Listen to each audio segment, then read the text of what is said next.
how does Dharmakaya differ from Buddha nature?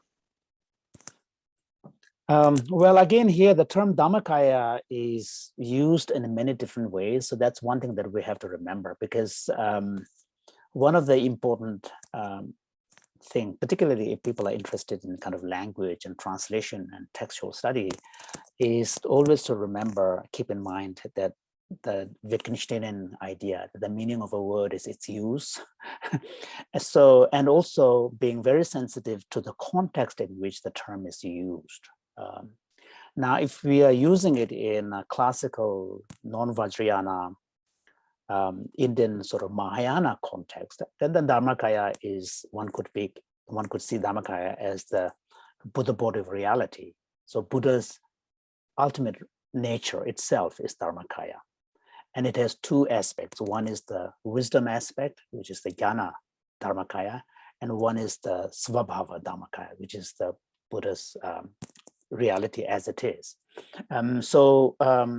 But then if you look at the Vajrayana text, as well as in Kagyu Mahamudra literature, then Dharmakaya is used not necessarily in a very kind of, confined way of referring only to the resultant state. Dharmakaya sometimes is also used at the level of ground. And so sort of, for example, the nature of mind itself can be characterized as Dharmakaya. So I think it is important to be sensitive to the context in which the term is being used.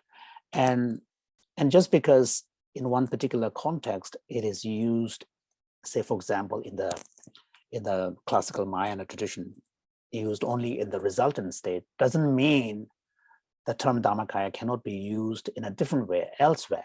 So I think that's important to remember. And sometimes there are sutras that would equate Dharmakaya with emptiness.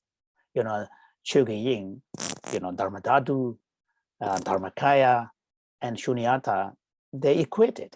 So we find diverse uses of the term. And just because it is being used in a particular way does not mean it needs to be used always in that way in different contexts.